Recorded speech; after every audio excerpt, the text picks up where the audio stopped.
नमस्कार सबैजनालाई। आज म कक्षा 9मा रहेको नेपाली पाठ्यपुस्तकको पाठ 1मा रहेको मेघ बिजुली विवाह कविता वाचन गर्न गइरहेको छु।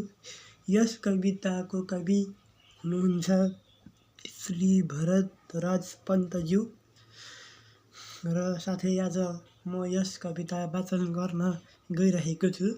यहाँले मेरो भिडियोलाई माया गरिदिनुहोला र लाइक कमेन्ट गर्न नभुल्नुहोला। त धन्यवाद। अब म वाचन गर्न चाहँदैछु।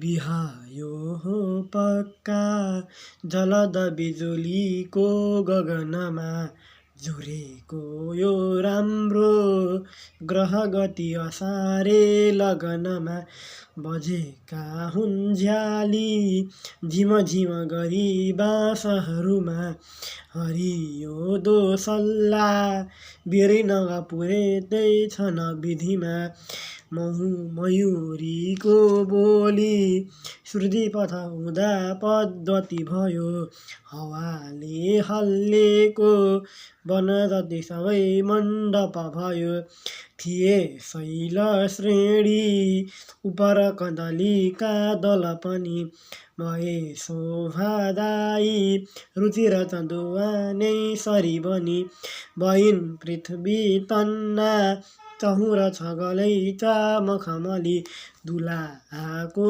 रातो झललप गरी भो हिमचुली, बकुल्लाका ताती तरल गतिले आझ नभमा, उडे जन्ती जस्तै रसवस बढाएर मनमा, सितारे घुम्ती हुन् चम चम निशाका जुनकिरी, भए ती इन्द्रेणी बसन बहुरङ्गी फिराफिरी, भयो रातो खास्टो रवि किरणले पश्चिम गिरी, निशाको त्यो कालो तमपटल भो नील कवरी, बज्यो छम छम गर्दै सकल रुखमा त्यो समयमा, भयो बन्ने कल्ली गजब दुलहीको पयरमा, अहो झल्की झल्की कन नववधु आज बिजुली, लुकेकी पर्दामा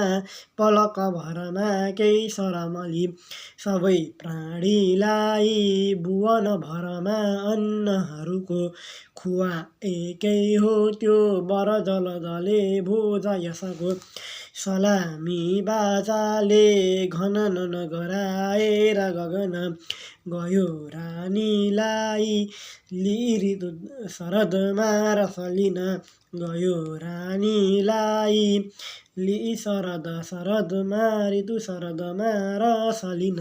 मस्त, धन्यवाद।